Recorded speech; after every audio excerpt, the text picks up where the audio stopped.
So this is our spoiler review of The Raven King by Maggie Stiefvater. I feel like we waited for this series a lot longer than we actually did. Mm-hmm. Well, I think one of the things was this book kept getting pushed back. Yeah. And so it was just like, we're almost there. I liked it. I did too. The ending kind of bugged me a bit. I liked it. But like, what one's your favorite out of all of them? I don't think I have a favorite. Really? Because I read the first three so, like, squished. They all blend into one. I think it's number 2 for me. I don't really know. With, like, the cars racing and the night horrors, and then the second one is when they end up, like, searching the cave, or the third one's when they end up searching the caves. They all just became one, and I think it's just because the writing style is so dreamlike, and it's so, like, uniform across, that it wasn't, like, there wasn't much difference. The only real difference was character growth, and that even became kind of, like, blended in, and it, like, I don't know how to describe it, it just felt like I got really, really sick, and this was my fever dream. And the fact that I can legitly say that is so cool. I love it.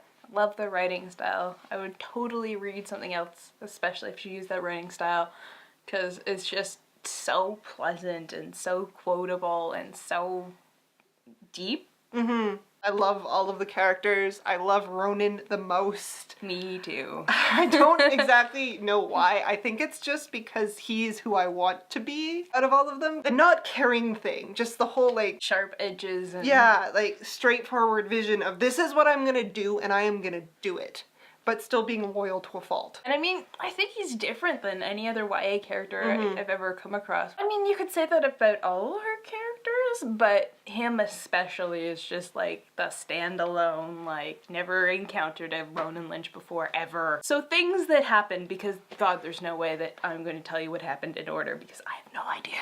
Gansey has a freak out about bees, and Henry Chang helps him through it. Piper has the demon thing, and like they're with Neve, and Neve is just like, hey, bad plan. Not helping you, see you later, bye. And Piper's like, goodbye. I really, really loved that the demon was a wasp. And I think the reason I loved that the most was because I kept thinking about the nest and its uncle, and that book made me really, really uncomfortable. And so this just became like the successor to that, because I'm just like, oh my god, the wasps in that book were so fucking creepy, and like they're and so I'm like, yep, okay, got it. I see, I got it.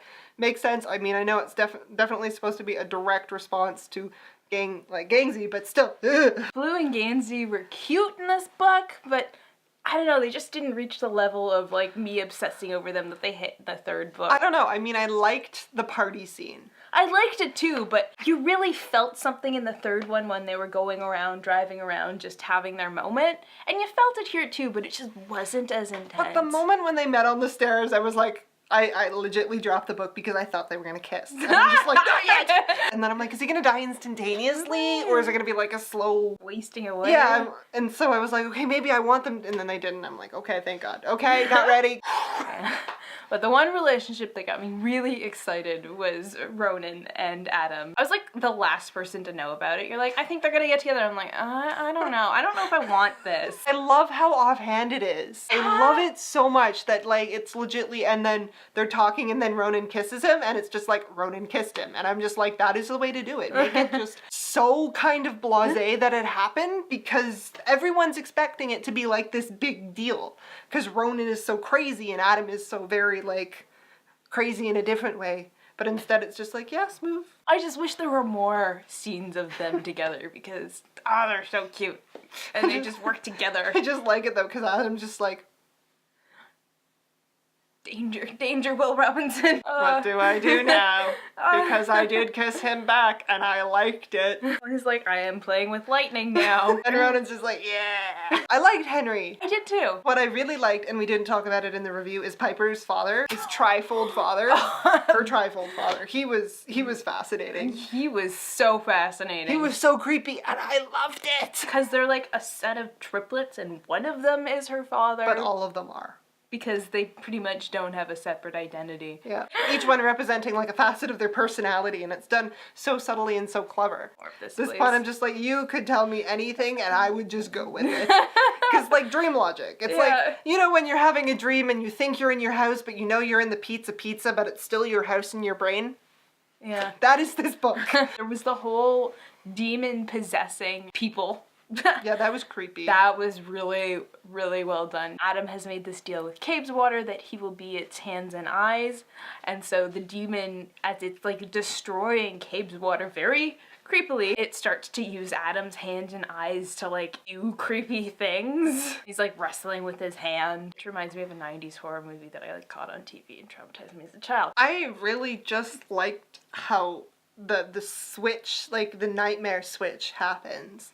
Just, it reminds me of my nightmares, how I'll be having a dream and then all of a sudden, like, it's just, everything is horrifying. And that was really well done. And just how creepy Cabeswater became. Because she does this, she describes it really well. Like, you know, the trees start melting into black goo, but at first it's only like one tree, and then you come back and it's like a couple more trees.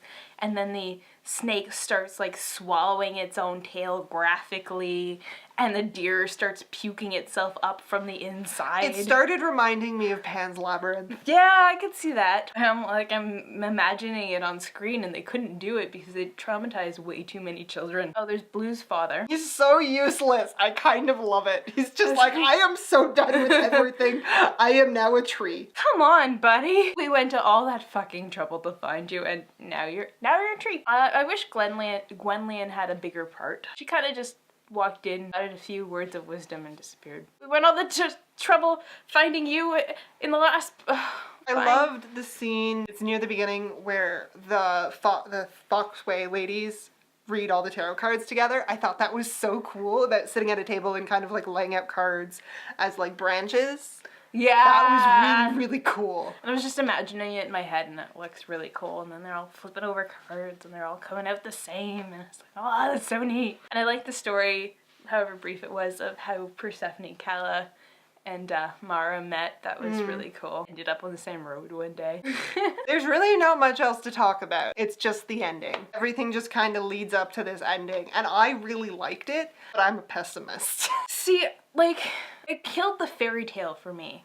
Like, this whole thing was a fairy tale where you find, like, the knights and you find the thing, and then he's just dead, and you're like, what was the point then? Like, you could have literally just walked away at any time. But I kind of liked it because at this point in the story, he wants it to end. He wants to find it. He wants to be free of like what he has spent his entire life looking for.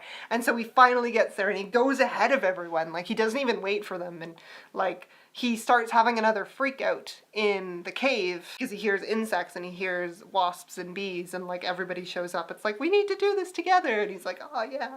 And he gets there and Glendower is dead. It kind of rung true for me in the fact like they have spent all of this time focused on this one thing, and he's afraid of what's going to be on the other side, and to find that thing has kind of been meaningless all along, and it's the adventure that's important. That kind of made me really happy, because it's like, how do we live now? You live.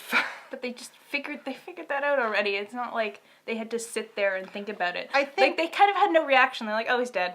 I think everybody else kind of figured it out. I don't think he, like, Gainsey had figured it out. Really? You think everybody else figured it out? Well, because at this point, everybody else is more focused on everything else. Like, freaking Ronan and Adam are focused on Cabeswater going to shit. Mm-hmm. Blue is kind of having her crisis about her future because she knows that all of her friends are going to go off because, I mean, Gainsey's rich, Ronan is gonna go off and do his crazy dream thing, Adam still wants to go to university, and coming from, like, a family where college isn't an option, she's just like, I want to travel the world and I want to see things, but I can't. But I don't think they figured out that Glendower's dead. They were literally just sitting there the entire book. It wasn't that they figured out he was dead, they figured out that there were more important things, they moved on. He hadn't moved on yet. He hadn't, like, looked past that. It was still, I have to find him, because if I find him, everything will make sense. And everybody else is just kind of like, there are more, like, they've all kind of matured. There are more important things in their life other than the thing. Nah, there is a fairy tale element that, like, it's just like, oh, we're done with the fairy tale. See you later. But it's like going from innocence to experience at the end, because that's what the epilogue meant for me, because they're not all together in the epilogue. No. And I really liked that. I really liked that this was like, they've been so like one thing now that they're kind of all branching out. It's like the death of the unit, the coming of individuals. They were all individuals and then they became a thing and then they're all individuals again. I still don't feel like it was well done. Something else needed to happen. Like, Gwendower wasn't like this magical thing. There should have been some magic at the end that was more than just Gansey keeling over at a kiss, you know? Ronan Lynch was the magic.